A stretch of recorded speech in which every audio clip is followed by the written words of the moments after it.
Yati, seorang wanita muda berusia 25 tahun, baru saja menikah dengan Danu, pria yang ia kenal sejak lama.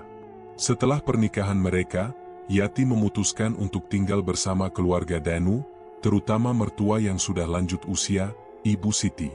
Rumah mereka terletak di sebuah kampung tua, jauh dari keramaian kota. Sebuah rumah panggung sederhana, dikelilingi kebun kelapa yang luas. Suasana di sana selalu sepi, dengan angin yang berhembus pelan dan suara gesekan daun kelapa yang menyerupai bisikan. Tempat yang indah, meski terasa agak asing dan sunyi bagi Yati yang terbiasa dengan hiruk-pikuk kota. Ibu Siti, mertuanya, adalah wanita yang sangat pendiam. Wajahnya yang keriput selalu terlihat serius, dengan mata yang tajam seolah menilai segala sesuatu yang ada di sekitarnya. Meski sering mengoceh tentang hal-hal kecil, Yati merasa ada yang aneh dengan ibu mertuanya. Setiap kali berbicara, ada nada yang sengaja dipendam, seperti ada sesuatu yang ingin disembunyikan. Danu, suaminya, memang sering menjelaskan bahwa ibunya adalah wanita yang kuat, sangat disiplin, dan sangat memperhatikan kebersihan. Namun, ada sisi lain yang membuat Yati merasa cemas setiap kali berbincang dengannya. Di malam hari, suara jangkrik dan angin malam menambah kesan sunyi dan mencekam. Yati tidur di kamar yang terletak di samping kamar ibu mertuanya. Di atas kasur yang cukup sederhana, Yati selalu merasa gelisah, apalagi saat harus tidur berdekatan dengan kamar Ibu Siti. Setiap malam, suara mendengung yang entah berasal dari mana selalu terdengar samar-samar. Terkadang suara itu datang begitu jelas, menembus kesunyian malam, membuat Yati terjaga dalam ketakutan. Apa itu? Pikirnya. Pagi hari, Yati berusaha melupakan kegelisahan malam itu.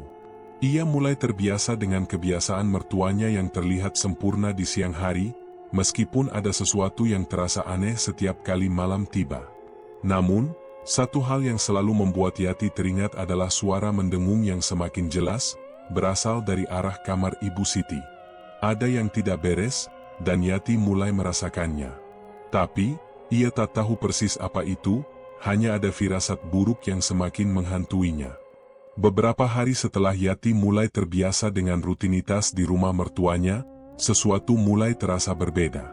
Suatu malam, saat ia sedang mencuci piring di dapur, Yati mendengar suara berat yang datang dari kamar Ibu Siti. Suara itu seperti sesuatu yang bergesekan dengan lantai, berulang kali. Yati terhenti sejenak, memandangi pintu dapur yang menghadap langsung ke kamar mertuanya. Hatinya berdebar. Semakin lama, suara itu semakin jelas, seperti sesuatu yang bergerak perlahan di balik pintu. Ah, mungkin Ibu Siti sedang memindahkan barang-barang di kamarnya, gumam Yati, mencoba menenangkan dirinya. Namun, ia tetap merasa ada yang tidak beres. Tidak biasanya Ibu Siti bergerak begitu keras di malam hari. Pagi harinya, saat Yati melintasi kamar ibu mertuanya, ia melihat sesuatu yang aneh.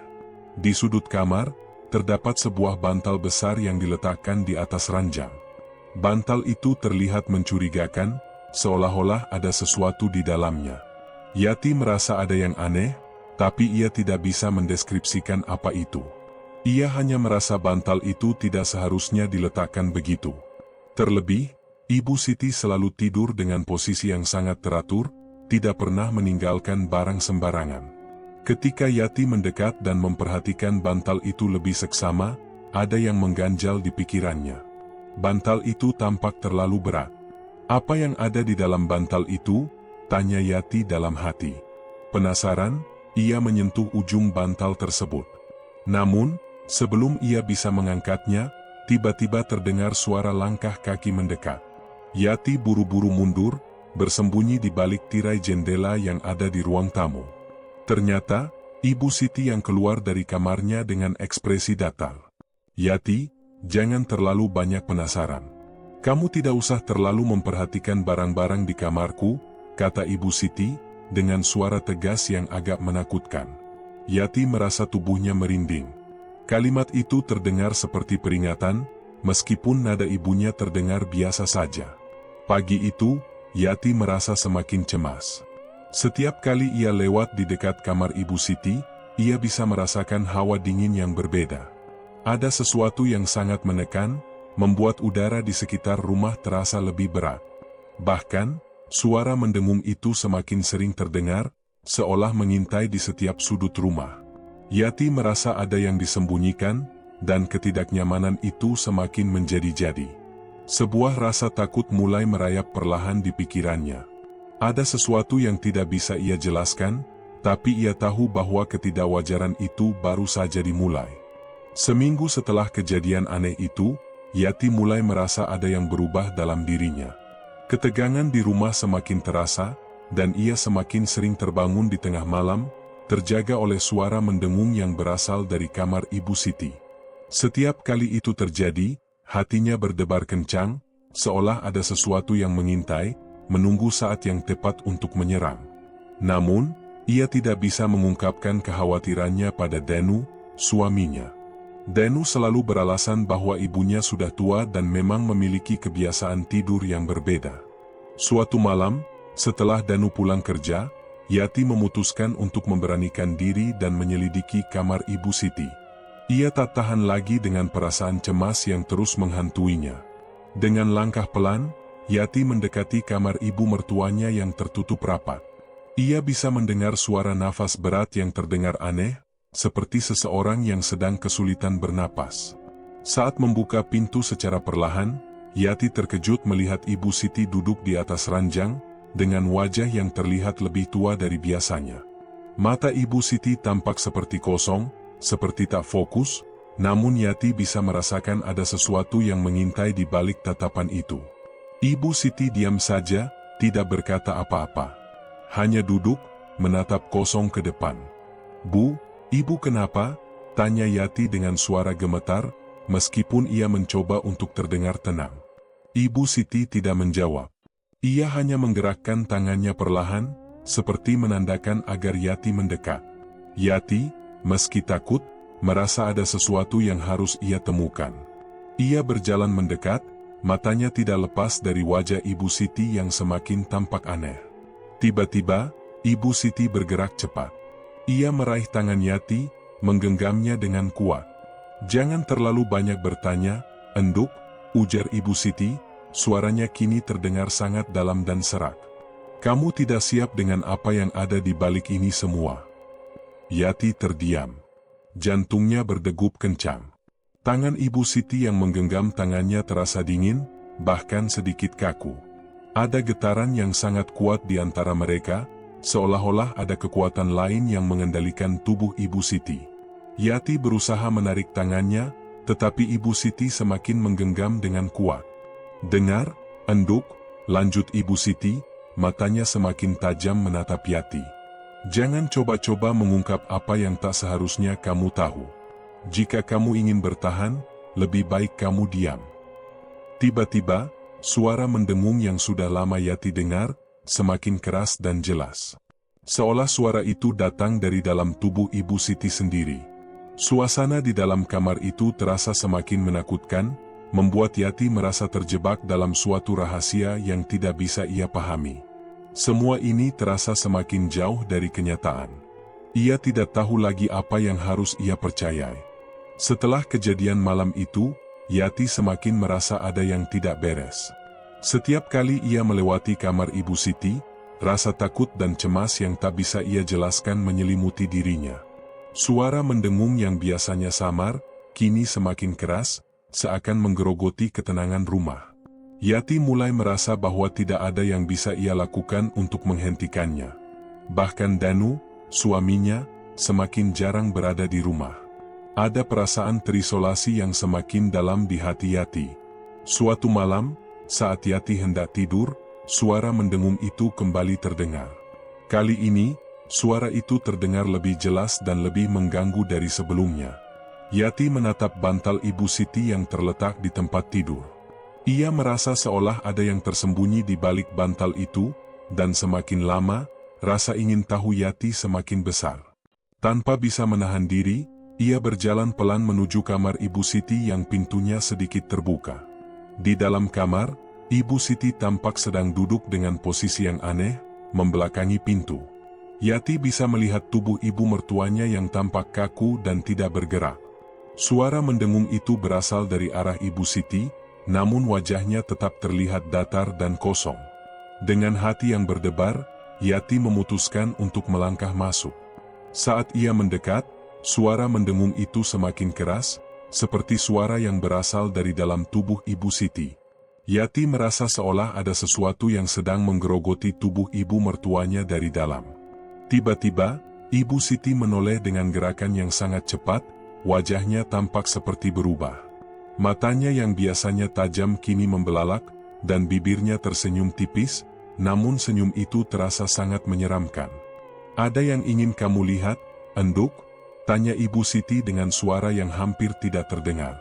Namun, Yati bisa merasakan ada sesuatu yang sangat asing dalam nada suaranya. Ia seperti mendengar dua suara yang bercampur, suara Ibu Siti dan suara lain yang sangat berat. Yati terkejut dan mundur beberapa langkah. Tiba-tiba, dari bawah bantal Ibu Siti, terdengar suara lain. Suara itu semakin jelas, seperti suara kaca yang saling bergesekan. Yati menatap bantal itu dengan cemas. Perlahan, ia meraih bantal tersebut dengan tangan yang gemetar.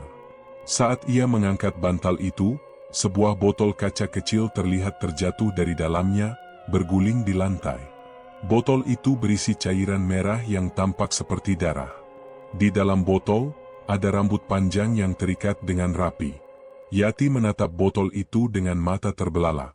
Tanpa sadar, ia meraih botol itu dan membawanya lebih dekat ke cahaya. Suasana di sekitar semakin mencekam, suara mendengung itu semakin keras, dan Yati bisa merasakan hawa dingin yang mencekam mengelilinginya. "Jangan sentuh itu, Enduk," suara Ibu Siti terdengar lebih berat dan mengerikan. "Itu adalah milikmu sekarang. Jika kamu mengganggunya, semuanya akan berakhir."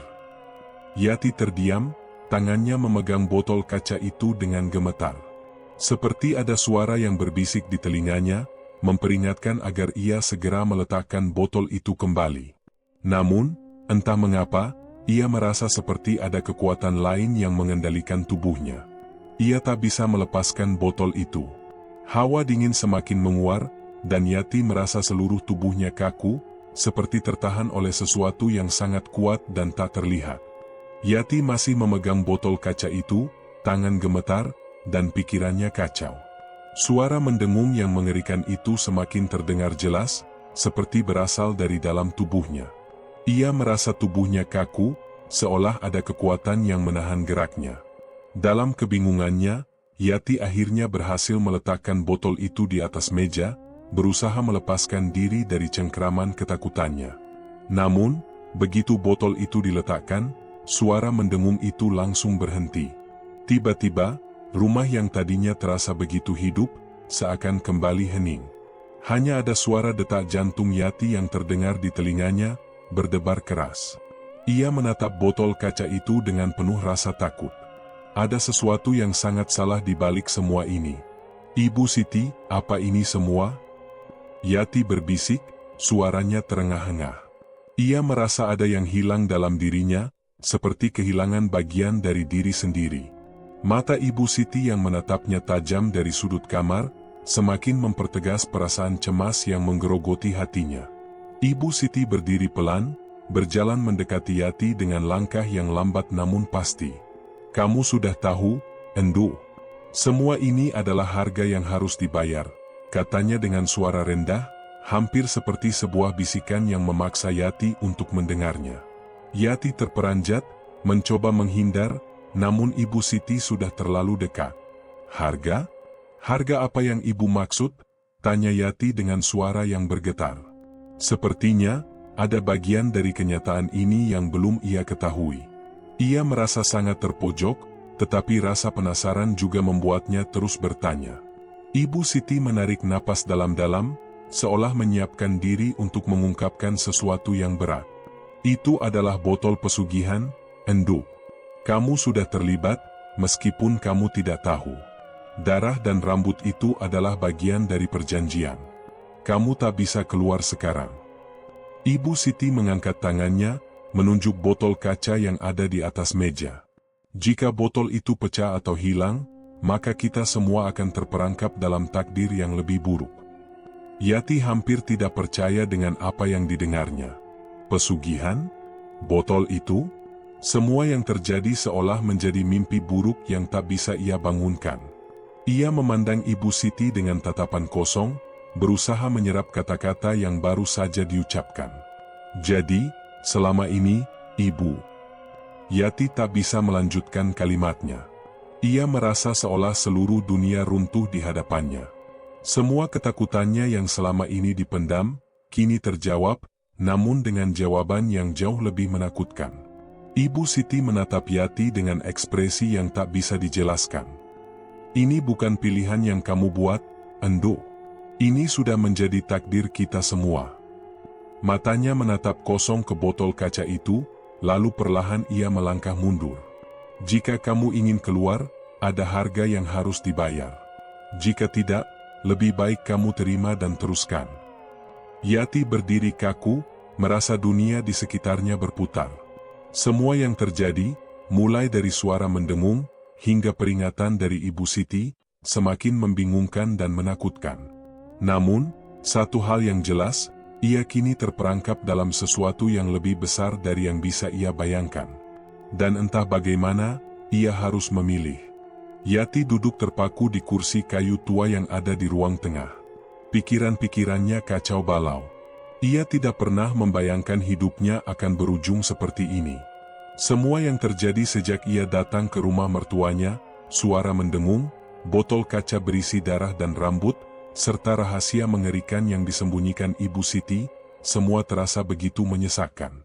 Namun, di dalam hatinya, ada satu perasaan yang semakin menguat, perlawanan. Yati tidak bisa hidup dalam ketakutan seperti ini. Ia tidak bisa terus-menerus berada di bawah ancaman yang tak jelas ini. Jika ada cara untuk keluar, meskipun harus berhadapan dengan segala bahaya, ia harus mencobanya. Ia menatap botol kaca itu yang masih tergeletak di atas meja, seperti sebuah ancaman yang terus mengintainya. Aku tidak akan membiarkan ini terus berlanjut, gumam Yati, lebih pada dirinya sendiri. Dengan tekad yang bulat, Yati memutuskan untuk mencari tahu lebih dalam tentang pesugihan yang telah mencengkeram hidupnya. Selama ini, ia menghindari segala jenis percakapan tentang hal-hal mistis, berpikir bahwa itu hanya mitos belaka. Namun, kini semua itu terlalu nyata untuk diabaikan. Ia harus berani menghadapi kenyataan yang ada, meskipun itu berarti berhadapan dengan Ibu Siti. Malam itu, setelah Danu tidur, Yati kembali menuju kamar Ibu Siti dengan hati yang penuh tekad. Suara mendengung itu kembali terdengar, lebih keras dari sebelumnya, seolah menyambut kedatangannya. Yati tidak peduli. Ia tahu ini adalah waktu yang tepat untuk bertindak. Ia memegang botol kaca itu erat-erat, merasakan dinginnya yang menyentuh kulit telapak tangannya. Ia tahu, jika botol itu tetap utuh, maka semua yang terjadi akan terus berlanjut. Tetapi jika ia bisa menghancurkannya, mungkin ia bisa mengubah nasibnya. Saat Yati melangkah mendekat ke pintu kamar Ibu Siti, tiba-tiba pintu itu terbuka dengan sendirinya. Sosok Ibu Siti muncul di balik pintu, wajahnya yang keriput tampak begitu menakutkan di bawah cahaya temaram. Matanya yang biasa tajam kini penuh dengan kebencian. "Kamu masih belum paham, Enduk?" Suara Ibu Siti terdengar serak, penuh ancaman. "Sudah cukup, Bu," jawab Yati dengan suara tegas, meski ia merasa ketakutan. "Aku tidak akan terjebak dalam permainan ini lagi. Aku akan menghancurkan semuanya, termasuk pesugihan ini." Ibu Siti mendekat, langkahnya semakin berat, seolah setiap gerakan mengandung kekuatan yang luar biasa. "Kamu pikir kamu bisa melawan takdir?" katanya, dengan suara yang bergetar seperti bergema. "Kamu sudah terikat. Semua ini sudah terlambat." Yati merasakan hawa dingin yang begitu mencekam mengelilinginya. Namun, ia tidak mundur. Ia menggenggam botol kaca itu lebih erat, menatap Ibu Siti dengan mata yang penuh tekad. "Aku tidak takut lagi," kata Yati dengan suara yang lebih keras. "Aku akan menghancurkan botol ini dan menghancurkan pesugihan ini, apapun yang terjadi." Ibu Siti terdiam beberapa detik, lalu sebuah senyum tipis terbentuk di bibirnya. "Baiklah, jika itu yang kamu pilih," ujar Ibu Siti pelan. "Tapi ingat, Enduk, kamu hanya punya satu kesempatan." Dengan langkah pelan, Ibu Siti mundur, meninggalkan Yati berdiri sendirian dengan botol kaca itu di tangan. Yati menatap botol itu, berdebar-debar, namun kali ini ada ketegasan yang baru muncul dalam dirinya. Ia tidak bisa lagi menjadi bagian dari takdir yang begitu mengekangnya. Kini, hanya ada satu hal yang harus ia lakukan, melawan. Yati hampir tidak bisa bernapas.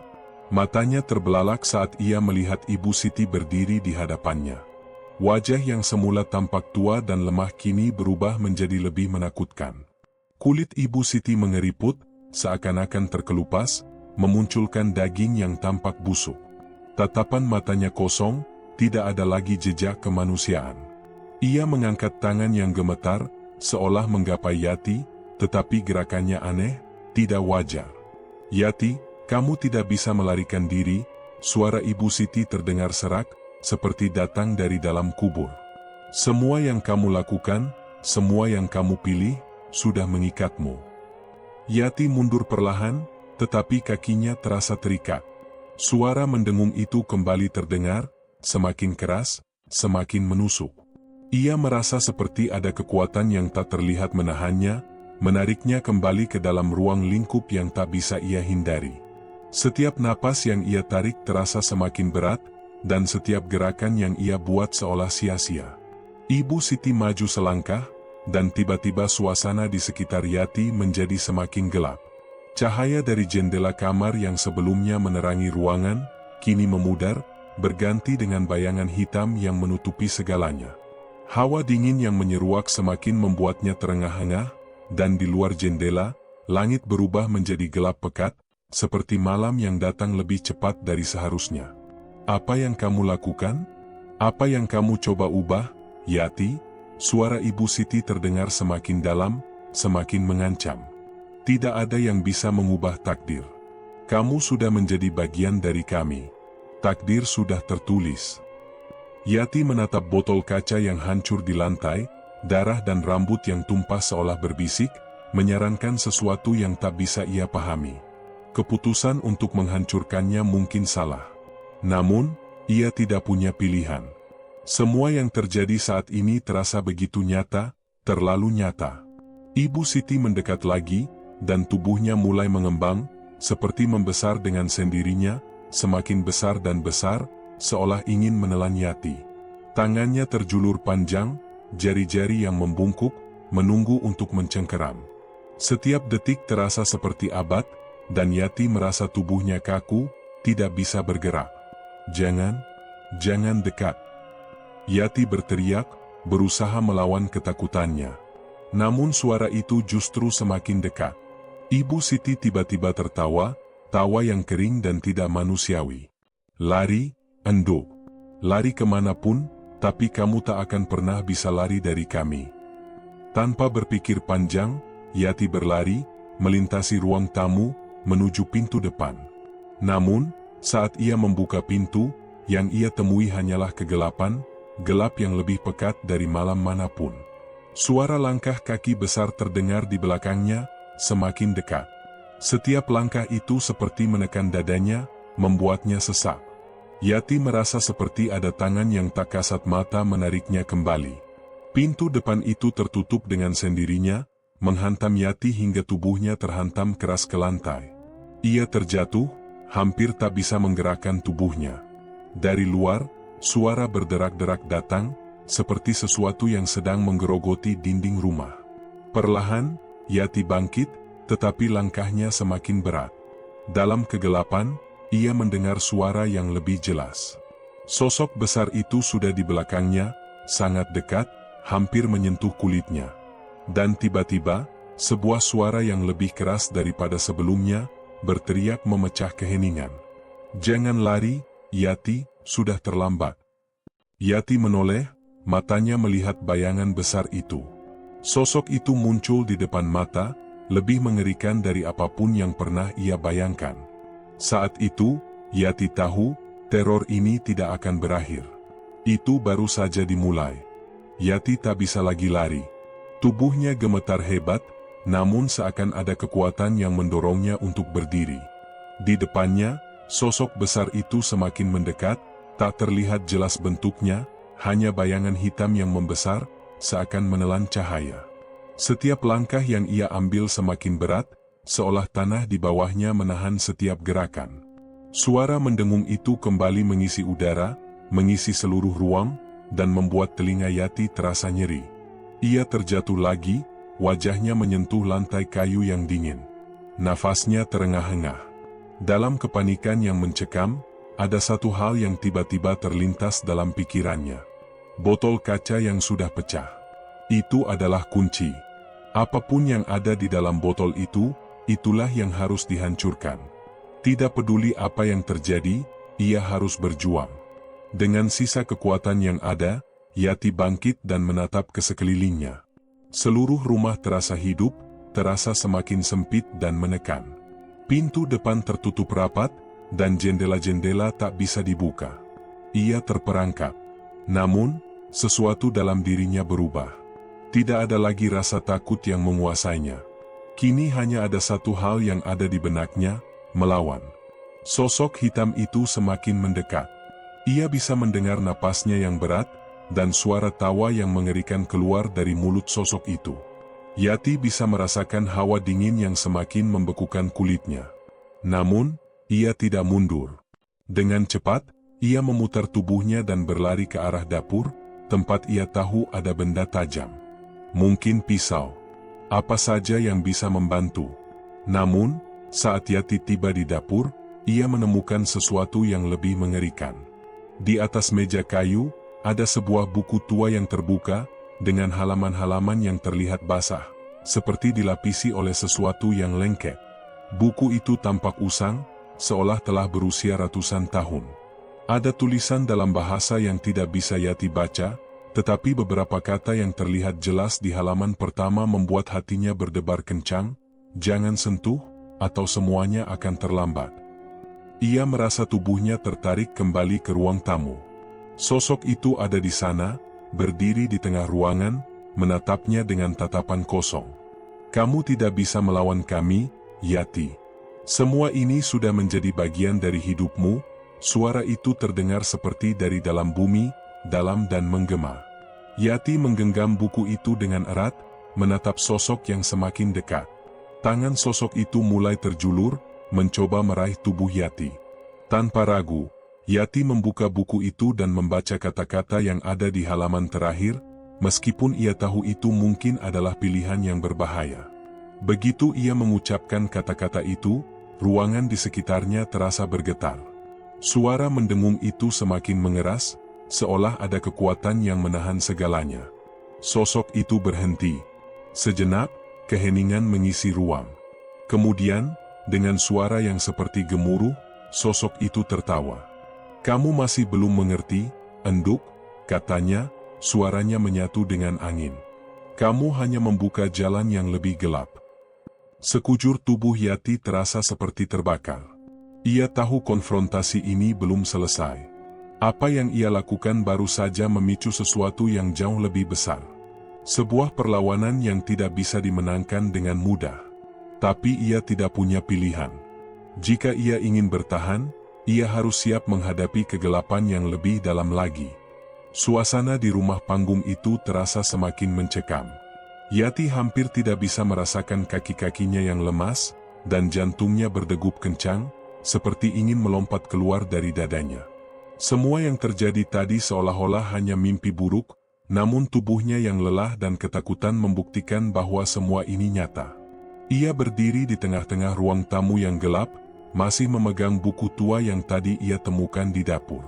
Keheningan yang aneh mengisi ruangan, hanya suara napasnya yang terdengar jelas. Sosok besar yang sebelumnya mengancamnya kini tidak ada.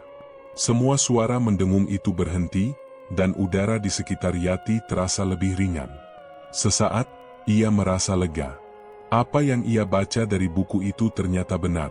Kata-kata yang ia ucapkan seakan mematahkan kekuatan gelap itu, menghentikan semuanya untuk sementara. Yati berbalik, mencoba melihat ke sekeliling. Tidak ada tanda-tanda kehadiran Ibu Siti atau makhluk besar yang mengerikan itu. Semua tampak normal, meski rasa takut itu tetap menempel di dadanya. Dalam kebingungannya, ia melihat pintu depan terbuka sedikit. Angin malam yang dingin berhembus masuk, dan seolah mengundangnya untuk keluar dari rumah yang kini terasa seperti penjara itu. Ia melangkah menuju pintu, pikirannya penuh dengan kelegaan yang seakan mendorongnya untuk melarikan diri dari kengerian yang baru saja dialaminya. Mungkin semuanya sudah selesai, pikirnya. Mungkin aku bisa keluar dari sini, dan hidup normal lagi. Namun, begitu ia melangkah keluar, ada perasaan aneh yang menggerogoti hatinya. Suasana di luar rumah sangat sunyi, lebih sunyi daripada biasanya. Kebun kelapa yang sepi seolah menunggu sesuatu.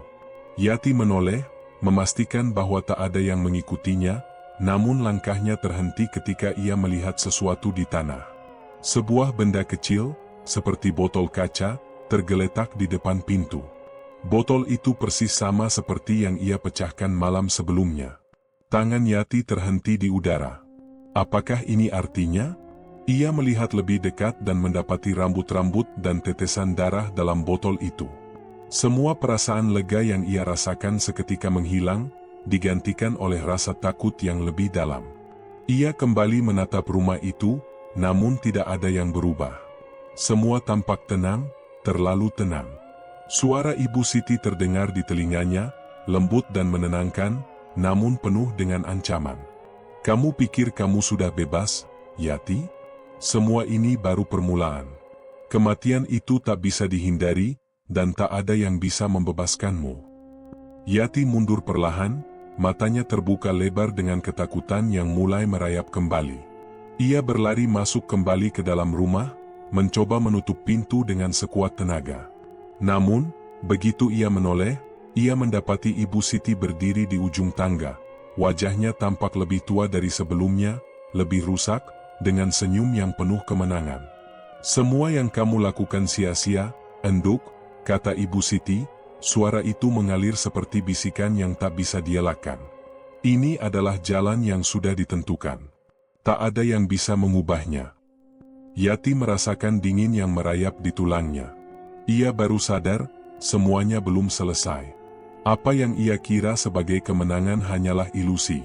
Semuanya masih jauh dari selesai, dan kenyataan yang ia hadapi kini adalah sesuatu yang jauh lebih gelap dan tak terhindarkan. Yati terhuyung, tubuhnya lemas seolah-olah tanah di bawah kakinya memudar dan menjatuhkannya ke dalam kekosongan yang tak terlihat. Jantungnya berdegup kencang, telinganya berdenging. Setiap napas terasa sesak. Keinginan untuk berlari, untuk melarikan diri, ada, tapi ada sesuatu yang menahannya, seakan-akan tubuhnya tidak bisa bergerak. Suasana di rumah itu semakin menekan, semakin gelap, meskipun cahaya bulan masih menerangi melalui jendela. Ibu Siti berdiri tepat di depannya, senyum tipisnya begitu jahat. Mata wanita tua itu menyala dengan kegembiraan yang mengerikan. Jadi, kamu masih belum mengerti, ya? Suara Ibu Siti terdengar melengking, mengusik setiap saraf di tubuh Yati. Semua yang terjadi padamu adalah bagian dari takdir yang sudah digariskan. Kamu adalah bagian dari kami. Dan kamu tak bisa keluar dari sini. Yati hanya bisa menatapnya kosong, kebingungan bercampur ketakutan. Tidak, aku tidak percaya. Semua yang terjadi, ini hanya mimpi buruk, aku harus bisa keluar dari sini, bisiknya, mencoba meyakinkan dirinya sendiri. Tidak, Enduk, jawab Ibu Siti, langkahnya mendekat, kamu hanya terperangkap dalam takdir yang sudah dimulai lama sebelum kamu lahir. Kamu adalah bagian dari kami, bagian dari ritual ini. Semua ini sudah ditentukan. Kata-kata Ibu Siti bergema di telinga Yati, mengalir seperti racun ke dalam pikirannya. Kegelapan terasa semakin menguasai dirinya, menyelimutinya dari segala arah.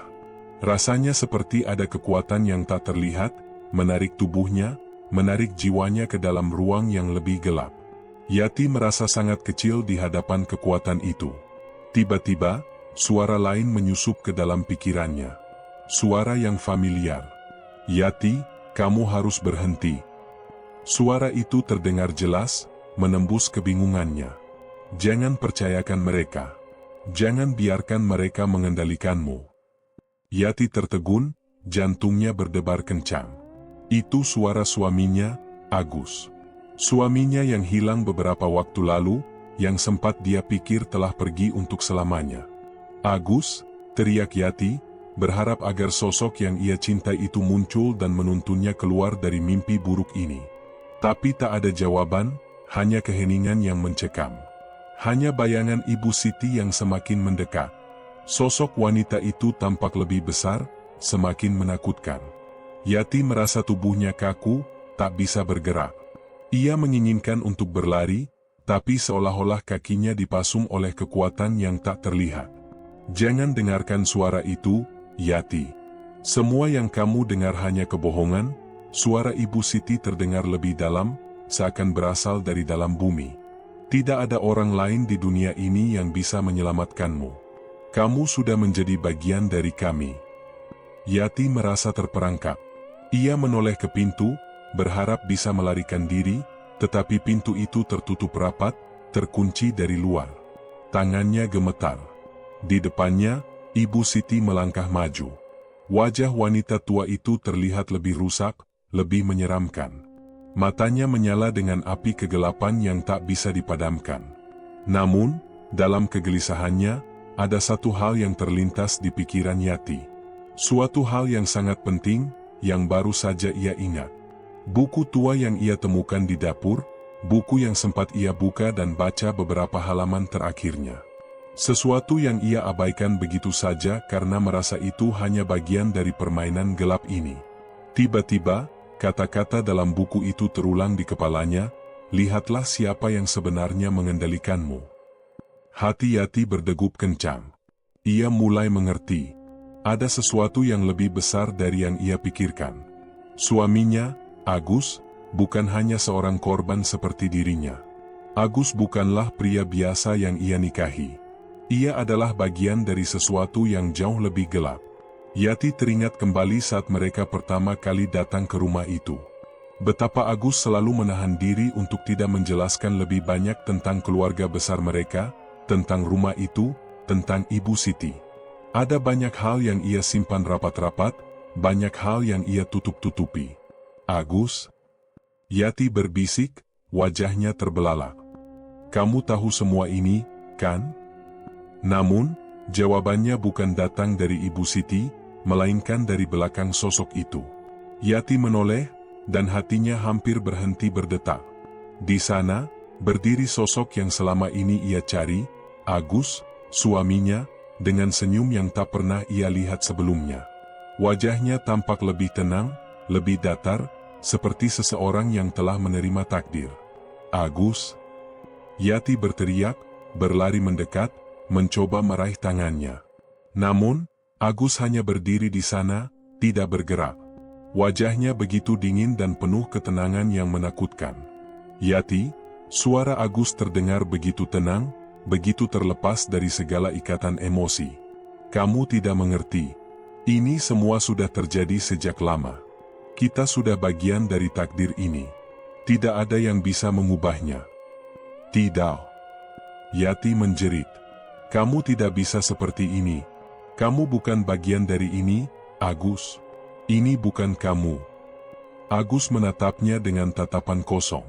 Aku sudah lama ada di dalam ini, Yati. Begitu juga kamu. Semua yang terjadi adalah bagian dari apa yang seharusnya terjadi. Yati mundur beberapa langkah, kebingungannya semakin mendalam. Ia baru menyadari bahwa suaminya, yang ia cintai, ternyata telah menjadi bagian dari keluarga yang terlibat dalam pesugihan ini. Agus adalah penerus dari generasi yang sudah terikat dengan kekuatan gelap itu.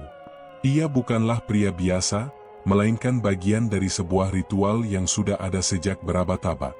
Dan lebih mengejutkan lagi, Yati, ternyata juga telah menjadi bagian dari takdir itu. Ibu Siti hanya mengajarimu apa yang harus kamu lakukan. Semua ini sudah dirancang begitu lama, lanjut Agus, suaranya semakin dalam dan mengerikan. Kamu adalah bagian dari garis keturunan kami. Sejak pertama kali kamu menikah dengan aku, kamu sudah menjadi bagian dari jalan ini. Yati terdiam, tubuhnya terasa sangat lemah. Semua yang selama ini ia alami, semua kengerian yang mengikutinya, ternyata sudah direncanakan sejak awal. Ibu Siti bukanlah orang yang jahat semata, ia hanya menjalankan apa yang sudah menjadi takdir keluarganya. Dan Agus, suaminya, adalah penggerak utama dari semua ini. Tidak ada yang bisa mengubah apa yang sudah terjadi.